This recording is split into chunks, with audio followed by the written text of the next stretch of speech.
Namaskar bachcho. Today we will discuss our chapter 13 Mahatma Gandhi and the Nationalist Movements, Civil Disobedience and Beyond.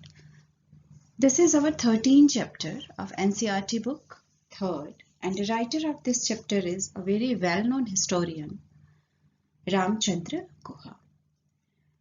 आपका ये chapter 13 जिसका नाम है महात्मा गांधी और राष्ट्रीय आंदोलन सविनय अवज्ञा और उससे आगे, जिसके लेखक हैं इस पार्ट की मैं बात कर रही हूँ, बहुत प्रसिद्ध इतिहासकार रामचंद्र गुहा.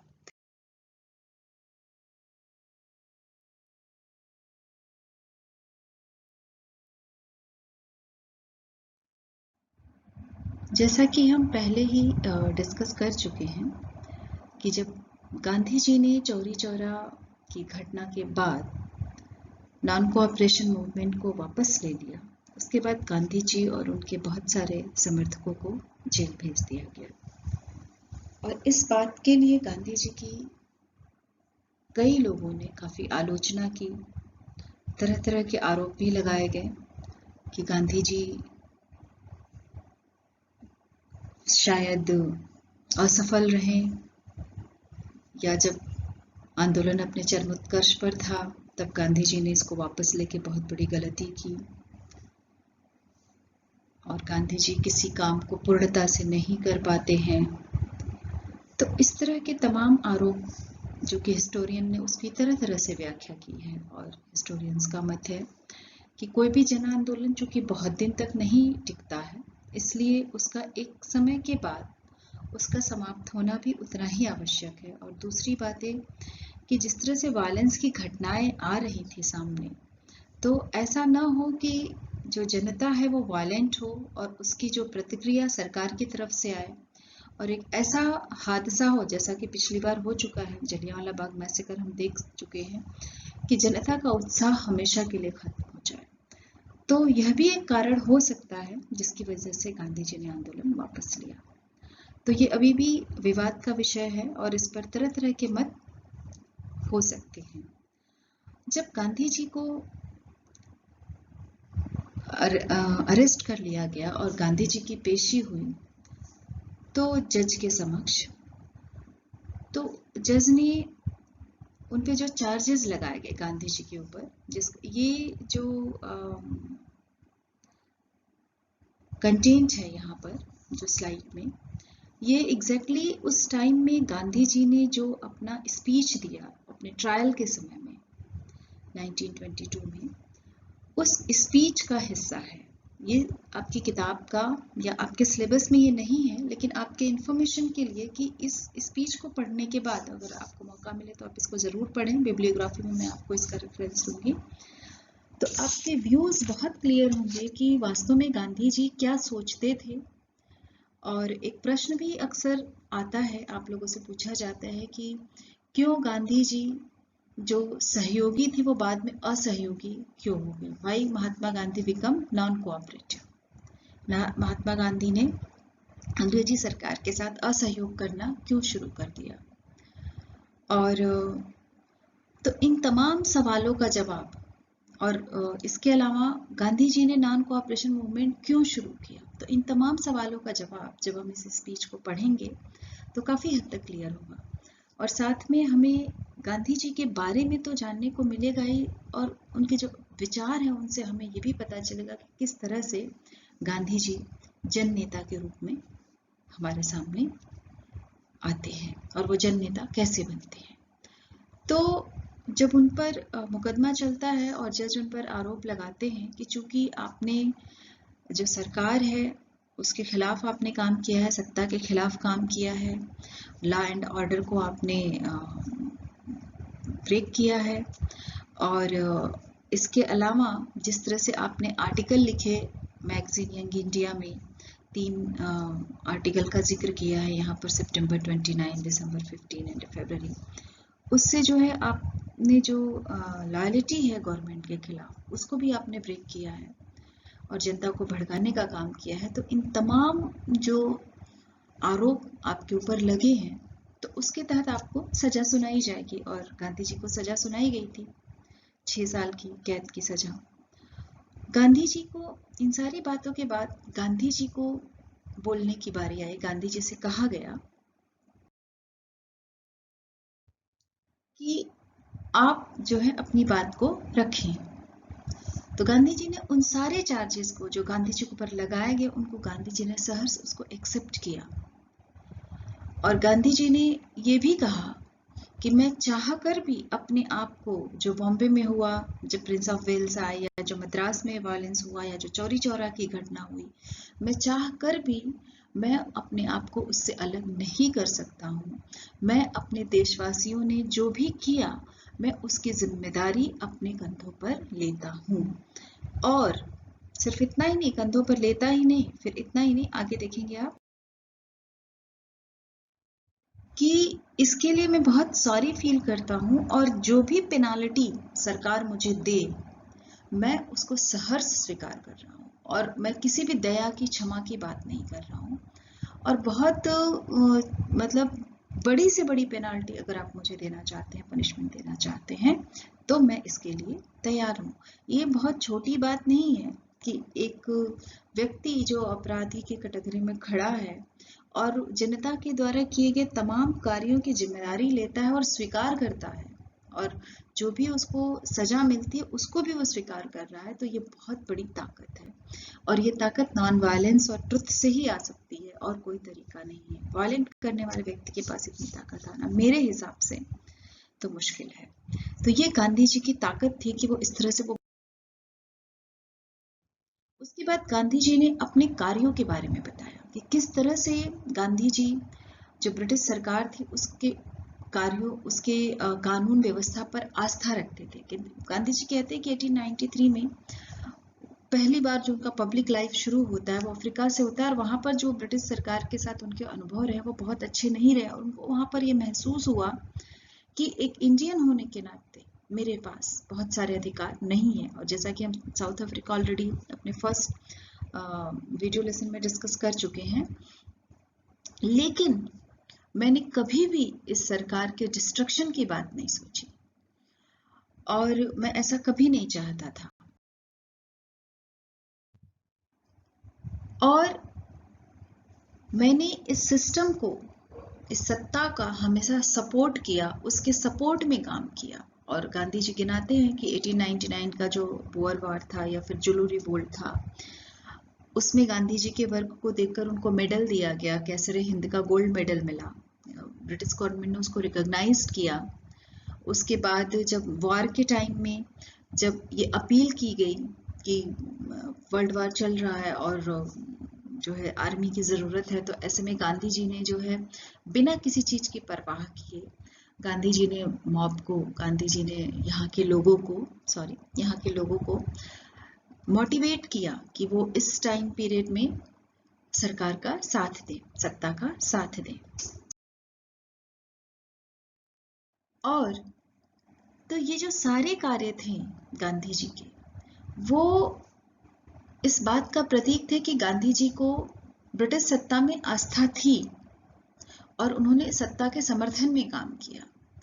लेकिन बाद की कुछ ऐसी घटनाएं हुई जो कि गांधी जी खुद स्वीकार करते हैं, आई का मतलब महात्मा गांधी से, कि जिन्होंने गांधी जी को उस फेथ को हिला के रख दिया। रॉलेट एक्ट की घटना, और रॉलेट एक्ट के बाद जो पंजाब में हुआ, खास करके जलियांवाला बाग मैसेकर, और उसके बाद जिस तरह से वहां पे मार्शल लॉ लागू किया गया, लोगों को सड़कों पर रेंग कर चलने के लिए मजबूर किया गया, अपमानित किया गया। तो और उसके बाद जब इस तरह की जो घटनाएं हुई, जिसने कि अंदर से गांधी जी की जो आस्था थी कि एक सरकार अपनी जनता के साथ ऐसा कैसे कर सकती है, और जो इनकी मांगे थी, खास करके जब खिलाफत की बात करते हैं तो वो मांगे भी पूरी नहीं की गई। और गांधी जी कहते हैं इन सब के बावजूद जो मॉन्टेग्यू चेम्सफोर्ड रिफॉर्म आया, तो मुझे इस बात की उम्मीद थी कि शायद हमारे लिए कोई ऐसा नियम आएगा, कोई ऐसा कानून आएगा कि हमारी आस्था फिर से बढ़ेगी, हमें स्वशासन दिया जाएगा या व्हाटएवर जो भी रूल हो। लेकिन हमें ऐसा कुछ भी नहीं मिला। तो गवर्नमेंट ने एक तो अपने प्रॉमिसेस पूरे नहीं किए, और दूसरा वो व्यक्ति जो कि कल्प्रिट है, जो जलियांवाला बाग मैसेकर के लिए जिम्मेदार है, और अन्य लोग खुलेआम घूम रहे हैं, उनको कोई सजा नहीं दी गई। और सिर्फ खुलेआम नहीं घूम रहे, बल्कि हमारे ही पैसे से, हमारे ही रेवेन्यू से उनको पेंशन दी जा रही है। तो ये कोई भी देश का व्यक्ति जो सच्चा देशभक्त होगा वो कैसे बर्दाश्त करेगा। मैं अपनी तरफ से बोल रही हूँ, गांधी जी ने ऐसा नहीं लिखा है। और इस तरह से गांधी जी कहते हैं कि ब्रिटिशर्स इंडिया के संपर्क में आने के बाद, जब से यहाँ पे ब्रिटिश गवर्नमेंट का शासन है, मैं पाता हूँ कि हमारा जो देश है, हमारा जो कंट्री है, वो ज़्यादा हेल्पलेस है, पॉलिटिकली भी, इकोनॉमिकली भी। इतना हेल्पलेस पहले नहीं था। वह एक अकाल को भी सहन नहीं कर सकता है। और हमारी जो कॉटेज इंडस्ट्री है वो पूरी तरीके से बर्बाद हो चुकी है। पहले क्या था कि जो हमारी जनता थी, गांव की जनता, वो खेती करती थी और साथ में अपने कुटीर धंधे करती थी, कुछ दूसरे काम करती थी, और उससे उसका खर्चा चल जाता था। पार्ट टाइम खेती का काम, खेती के बाद बाकी के काम। लेकिन जो मशीनरी आई है और जिस तरह से इंडस्ट्रियलाइजेशन हो रहा है, तो उससे क्या हो रहा है कि उसका वो काम भी छिनता जा रहा है।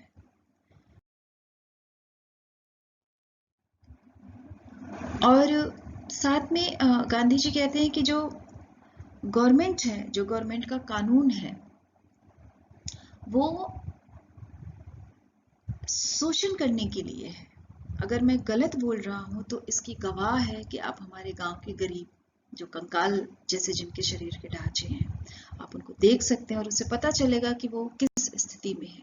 और अगर कहीं भगवान है तो वो मानवता के खिलाफ की जा रही इन चीजों को देख रहा है। ये गांधी जी के वक्तव्य थे। गांधी जी कहते हैं कि जितना भी मैं अनुभव करता हूँ कि जो भी हमारे लोग हैं, हमारे देश के लोग हैं जिनको कि सजा दी जा रही है, उनका दोष यही है कि वो अपने कंट्री से प्रेम करते हैं। और 9 आउट ऑफ 10 जो लोग हैं वो इनोसेंट है, अगर खासकर हम पंजाब की बात करें तो ये जो कानून है वो इस गरीब जनता के लिए नहीं है, बल्कि उस प्रशासन के लिए है, और इस कानून के द्वारा जनता का शोषण किया जा रहा है। तो ऐसी स्थिति में ये सारी परिस्थितियां, अब ये मेरा एक्सप्लेनेशन है जिस तरह से गांधी जी अपनी बातों को रख रहे हैं, तो ये सारी परिस्थितियां किस तरह से एक सहयोगी गांधी जी को असहयोगी बनाती हैं, और किस तरह से कोई भी देशभक्त है वो सरकार को सपोर्ट नहीं कर सकता है। इस तरह के स्टेटमेंट जब गांधी जी ने दिया, गांधी जी की इस पूरी वक्तव्य के बाद, पूरे स्टेटमेंट के बाद जस्टिस सी एन ब्रूमफील्ड ने जब अपना फैसला सुनाया, तो साथ में उन्होंने बहुत एक रिमार्केबल बात कही, जो कि he was very very impressed with Mahatma Gandhi, and he said that you are in a different category from any person I have ever tried or am likely to try. अभी तक मैं जितने भी लोगों से मिला हूं, आप उनमें से सबसे भिन्न किस्म के व्यक्ति हैं। और सिर्फ इतना ही नहीं, आप अपने देशवासियों, जो लाखों देशवासी हैं, उनकी नजर में आप एक बहुत बड़े देशभक्त और उनके नेता हैं। और जो लोग आपसे पॉलिटिक्स में अलग मत रखते हैं, वो भी आपको जो है उच्च आदर्शों वाला और एक पवित्र व्यक्ति के रूप में देखते हैं। यानी कि जो आइडियोलॉजिकल डिफरेंसेस हो सकता है, लेकिन लोग आपको पसंद करते हैं, आप पर भरोसा रखते हैं। और वो यहाँ तक कहते हैं कि यदि भारत में घट रही घटनाओं की वजह से सरकार के लिए सजा के इन वर्षों में कमी और आपको मुक्त करना संभव हुआ, अगर आपको जो पनिशमेंट दिया जा रहा है अगर उसको कम किया गया, तो मेरे से ज्यादा प्रसन्न शायद ही कोई व्यक्ति होगा। मतलब कहने का मतलब है कि वो जज जो कि फैसला सुना रहा है और गांधी जी को पनिशमेंट दे रहा है, कानून के हाथों वो मजबूर है, लेकिन वो भी नहीं चाहता है कि गांधी जी को पनिश किया जाए। कहीं ना कहीं वो एक्सेप्ट कर रहा है कि गांधी जी जो कर रहे हैं या जो कर रहे थे वो ठीक कर रहे थे।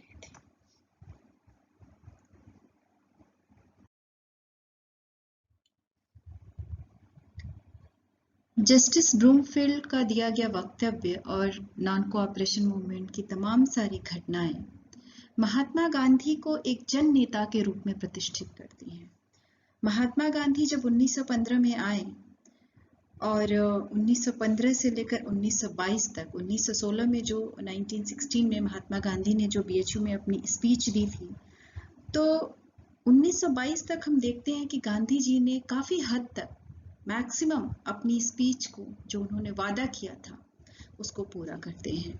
और अब गांधी जी के आंदोलन में जो शामिल लोग हैं वो सिर्फ कुछ तबके के लोग नहीं हैं, बल्कि उसमें 100,000 ऑफ पीजेंट्स हैं, वर्कर है, आर्टिजन है, और ये किसान, मजदूर और शिल्पकार के साथ साथ और भी लोग हैं। ऐसा नहीं कि सिर्फ यही लोग हैं, इसके साथ साथ रिच इंडस्ट्रियलिस्ट भी हैं और टैलेंटेड इंडियन है। टैलेंटेड इंडियन से हमारा तात्पर्य है कि वो कांग्रेस के सभी बड़े नेता जो कि कांग्रेस को लीड कर रहे थे, वो सभी गांधी जी के सपोर्ट में खड़े हैं। मजदूर और किसान तो गांधी जी के साथ है ही। हम आगे जननेता के इस टॉपिक में हम देखेंगे कि किस तरह से किसानों की आस्था गांधी जी में बरकरार थी। और जो उद्योगपति थे, खासकर हम जीडी बिरला की बात करते तो उन्होंने खुला सपोर्ट किया गांधी जी को, और उद्योगपतियों को भी ये बात समझ में आ गई थी कि अब अंग्रेजी सरकार का ज्यादा यहाँ पर है नहीं समय रहने का, और परिस्थितियां बदलने वाली हैं, तो बेहतर है कि जो वर्तमान स्थिति है उसके साथ हम चलें। और जहां तक हम टैलेंटेड इंडियन की बात कर रहे हैं, तो वो सभी जो खास नेता थे, चाहे वो वल्लभ भाई पटेल हो, जेबी कृपलानी, सुभाष चंद्र बोस, अबुल कलाम आजाद, जवाहरलाल नेहरू, सरोजनी नायडू, गोविंद बल्लभ पंत, ये तमाम नेता जो गांधी जी के विचारों से, गांधी जी के कार्यों से सहमत भी थे और उनको सपोर्ट भी कर रहे थे। तो अब हम देखते हैं कि ये जो जन आंदोलन 1920 से 22 तक का नॉन कोऑपरेशन मूवमेंट का था, वो गांधी जी को जन नेता के रूप में प्रतिष्ठित करता है, स्थापित करता है, और हम गांधी जी को एक पॉपुलर लीडर, एक पीपल्स लीडर, लोगों के नेता के रूप में हम उनको देखते हैं। अब ऐसी कौन सी चीजें हैं जो गांधी जी को जन नेता बनाती हैं? जैसा कि हमने पिछला वक्तव्य देखा, जब गांधी जी ने अपनी बातें कही और उनकी बातों से प्रभावित होकर ही जो जज है वो कहते हैं कि आप, अभी तक मैं जितने लोगों से मिला हूं उसमें से आप भिन्न किस्म के व्यक्ति हैं। गांधी जी अपने वक्तव्य में, अपने स्टेटमेंट में जाहिर करते हैं कि उनका जो देश है, उनके जो लोग हैं इस देश के, वो किस दौर से गुजर रहे हैं और ब्रिटिश गवर्नमेंट उनके साथ क्या कर रही है।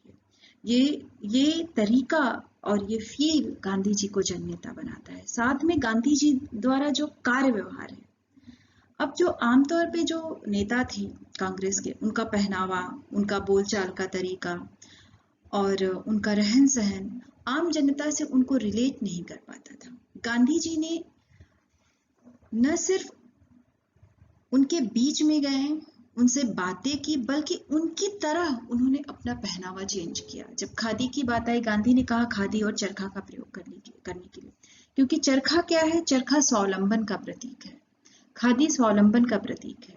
गांधी जी मशीनों, कहते हैं, गांधी जी खुद कहते हैं, जो आपका सोर्स है आप उसमें देख सकते हैं कि गांधी जी कहते हैं कि मेरी आपत्ति मशीन के प्रति सनक से है, क्योंकि जो मशीन है वो बहुत सारे लोगों को बेरोजगार कर देती है। तो अगर हम चरखा का इस्तेमाल करते हैं और हम अपना सूत खुद काटते हैं, क्योंकि सूत हमारे खेत से आता है, कॉटन हमारे खेत से आता है, और उसका कपड़ा हम अगर खुद बना लेते हैं तो हम स्वावलंबी हैं, हम निर्भर नहीं है किसी पर। और वो बाजार जो कि हमारे ही जो रॉ मटेरियल है उसको लेकर के कपड़ा बना करके हमें ही बेच रहा है, तो हम इस एक्सप्लॉयटेशन से बच जाएंगे। साथ में किसान जो कि 12 महीने खेती का काम नहीं होता है, तो जो रेस्ट ऑफ द टाइम है वो इसमें इस तरह का काम करेगा, तो उसका स्वावलंबन भी होगा, उसका जो है आर्थिक स्थिति भी ठीक होगी। और इसके अलावा जो सूत की कताई है, जो चरखे का उपयोग है, वो जो पारंपरिक जाति व्यवस्था है उसमें भी जो प्रचलित मानसिक श्रम और शारीरिक श्रम की जो दीवार है उसको भी तोड़ने का काम करेगा। क्योंकि हम सिर्फ जाति के द्वारा नहीं बटे हुए, हम कार्य के द्वारा भी बटे हुए। कुछ कार्य जो है उच्च माने जा रहे, कुछ कार्य जो है निम्न माने जा रहे। तो जो फिजिकल वर्क है, जो शारीरिक वर्क है, वो सभी को करना चाहिए। और गांधी जी कुछ भी काम करते थे तो पहले वो खुद ही, अगर वो कुछ घोषणा कर रहे तो उसका कार्य व्यवहार में पहले वो खुद लाते थे। तो गांधी जी ने खुद अपनी दैनिक गतिविधियों में चरखा चलाना, सूत कातना, इसको एक अपने समय सारणी का एक हिस्सा बनाया। और सभी जो भी सत्याग्रही थे उनके लिए भी ये था कि वो भी ऐसा करें, और जो नॉन कोऑपरेशन मूवमेंट को सपोर्ट कर रहे हैं। और गांधी जी ने, चूंकि जब लोगों ने कहा कि खादी महंगी है, जैसा मैं पहले भी बोल चुकी हूँ, तो गांधी जी ने खुद धोती पहनना शुरू कर दिया। और जब गांधी जी बात करते थे तो लोकल लैंग्वेज में बात करते थे। तो एक शब्द है एम्पैथाइज्ड, कि एक तो हम दूसरों की समस्याओं को जानते हैं, लेकिन हम दूसरों की समस्या को उसी तरह से महसूस करते हैं। इन दोनों में बहुत फर्क होता है। तो ये तमाम चीजें जो है आम लोगों को गांधी जी से जोड़ रही थी। जो गरीब है, जो किसान है, वो गांधी जी को अपने मसीहा के रूप में देख रहा था, महात्मा के रूप में देख रहा था। तो ये चीजें गांधी जी को जन नेता बनाती हैं। अगर हम फोकस करें तो गांधी जी का पहनावा, उनकी भाषा, उनका कार्य करने का तरीका, चरखा और खादी, ये सभी चीजें गांधी जी को आम जनता से जोड़ती हैं। और आम जनता का भरोसा इस कदर गांधी जी के ऊपर बढ़ता है कि वो गांधी जी को तरह तरह के जो नाम है, जैसा कि यहाँ पे आप देखेंगे, गांधी बाबा, गांधी महाराज, महात्मा, और यहीं तक सीमित नहीं है, बल्कि गांधी जी को जो पब्लिक है, वो पब्लिक की मैं बात कर रही हूँ जो कि बहुत पढ़ी लिखी नहीं है, जो गांव में रहती है, वो एक अवतारित पुरुष के रूप में देखती है। उनका दर्जा वो भगवान के समक्ष रखती है। जैसे कि भगवान में हम भरोसा करते हैं और हम राम और कृष्ण अवतार की बात करते हैं, वैसे ही एक घटना जिसका मैंने यहाँ जिक्र किया शाहिद अमीन जी द्वारा लिखा गया है, कि बिहार में जब एक बूढ़ी जो कि 104 साल की है, वो कहती है कि आप जो है एक अवतारित पुरुष हैं, और तब तक मैं नहीं मर सकती जब तक कि मैं आपको देख न लूं। मतलब आपके देखने के बाद ही मेरी मृत्यु होगी, ये उसका भरोसा है। और इस तरह से लोग महात्मा गांधी की जय के नारे लगाते हैं। और गांधी जी के सभी लोग, चाहे वो मारवाड़ी हैं, चाहे वो कूली हैं, चाहे वो रेलवे के स्ट्राइकर हैं, सब लोग गांधी जी की बातों को मानते हैं और उनका जयकार करते हैं और भरोसा करते हैं। तो ये गांधी जी का प्रभाव था आम जनता के बीच में। और ऐसे बहुत सारे उदाहरण हम देखेंगे अपनी किताब में, और हिस्टोरियंस ने जैसा कि लिखा है, जो हम आगे देख, कि जो किसान वर्ग है, किसान वर्ग के बीच में जो कि शुरुआत ही गांधी जी का जो भारत में हुआ वो चंपारण से हुआ। तो किसान वर्ग को गांधी जी के ऊपर बहुत फेथ है, और वो ये मानता है कि गांधी जी को राजा के द्वारा भेजा गया है उनके किसानों की तकलीफों को सुधारने के लिए, कम करने के लिए, अपने मसीहा के रूप में वो देखते हैं। और वो मानते हैं ऐसा कि जो गांधी जी हैं वो अंग्रेजों से ज्यादा पावरफुल हैं, और गांधी जी ही उन्हें टैक्स से या जो दूसरी समस्याएं हैं उनसे बचा सकते हैं। तो ये गांधी जी का जो तरीका इन द सेंस कि गांधी जी की जो पर्सनालिटी है, जो व्यक्तित्व है, और जिस तरह से वो आम लोगों के बीच में जाके उन्हीं की तरह हो जाते हैं, और उससे जो है लोगों का भरोसा बढ़ता है, और वो इस तरह से गांधी जी के बारे में सोचते हैं। अब हम यहाँ देखते हैं कि बात सिर्फ यहीं पर खत्म नहीं होती है कि गांधी जी में फेथ करना, उनको भगवान के रूप में देखना। अब जब इस तरह की धारणा लोगों के मन में आती है तो बहुत सारे अंधविश्वास और बहुत सारी अफवाहें भी शुरू हो जाती हैं, जिन पर कि भरोसा करना मुश्किल है, और जो आम जनता है वो उस पर भरोसा करती है। जैसा कि इसमें है कि गोरखपुर में जब गांधी जी जाते हैं 1921 में, ऐसा आपकी बुक में भी है, 353 पेज पर देखेंगे, शाहिद अमीन द्वारा लिखा गया है, और हिस्टोरियन ने बहुत अच्छे से इस बात को अभिव्यक्त किया है कि लोगों का एक बहुत सारे लोगों का जो समूह है वो गांधी जी से मिलना चाहता है, सिर्फ उनके दर्शन करना चाहता है। और हर स्टेशन पे, चाहे वो गौरी बाजार है, चाहे वो चौरी चौरा है, कुसुम सही है, वो हर स्टेशन पे 15 से 20 हजार लोग खड़े होते हैं कि उन्हें सिर्फ गांधी जी का दर्शन मिल जाए। तो गांधी जी, जैसे कि हम चंपारण और खेड़ा में देखते हैं कि गांधी जी बहुत दिनों तक वहां पर रुकते हैं, पर गोरखपुर के साथ ऐसा नहीं है, वो वहां पर बहुत दिनों तक रुकते नहीं है।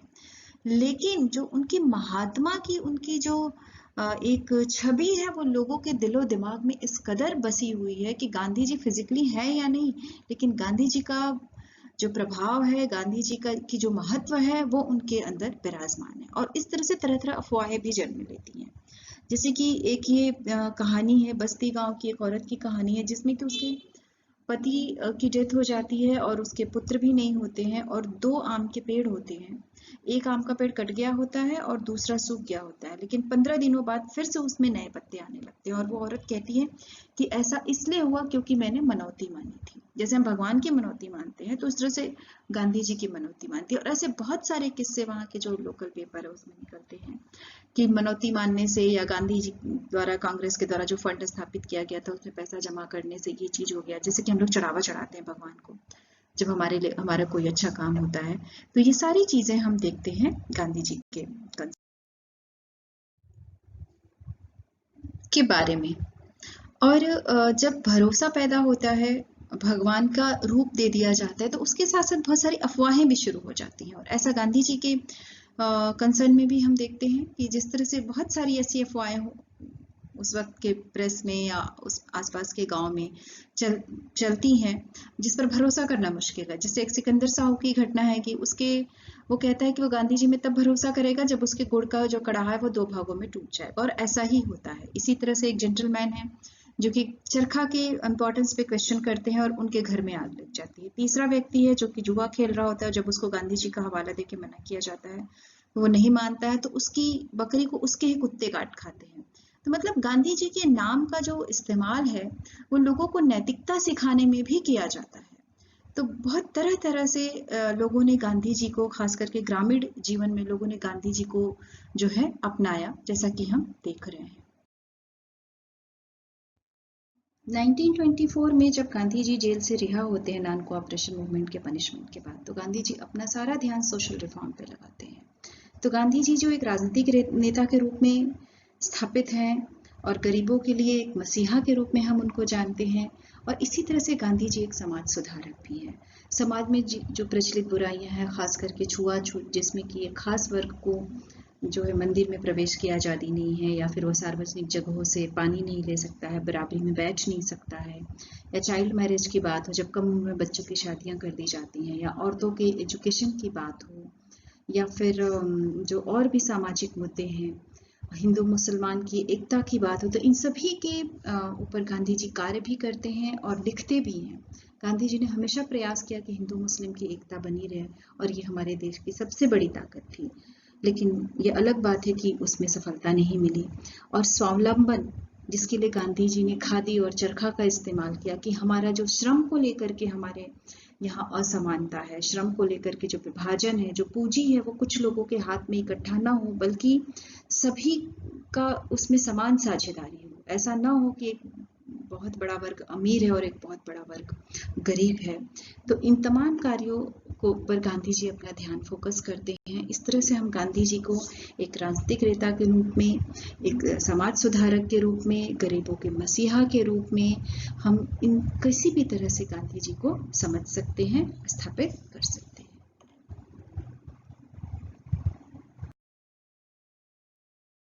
आपके अभ्यास के लिए यहाँ कुछ प्रश्न दिए गए हैं। आप वीडियो लेसन देखने के बाद इन प्रश्नों के उत्तर लिखिए और कुछ प्रश्न आप खुद भी बनाएं। जैसे गांधी जी ने नॉन कोऑपरेशन मूवमेंट क्यों शुरू किया, या फिर चरखा एक राष्ट्रवादी सिंबल के रूप में चरखे को क्यों चुना गया, या गांधी जी से जुड़ी जो अफवाहें हैं या चमत्कारिक शक्तियों से रिलेटेड जो बातें हैं आप उसको उदाहरण के द्वारा लिखें। किस तरह से जो राष्ट्रीय आंदोलन है वो एक जन आंदोलन में परिवर्तित हुआ, या गांधी जी की जन नेता के रूप में जो भूमिका थी, या गांधी जी को हम जन नेता के रूप में कैसे जानते हैं। इस तरह से आप ये जो प्रश्न है इनके उत्तरों को लिखने का अभ्यास करें। इस प्रकार यह वीडियो लेसन पार्ट 4 यहाँ खत्म होता है। नेक्स्ट टॉपिक साल्ट सत्याग्रह के लिए आप अगला वीडियो लेसन पार्ट 5 देखें। Thank you so much.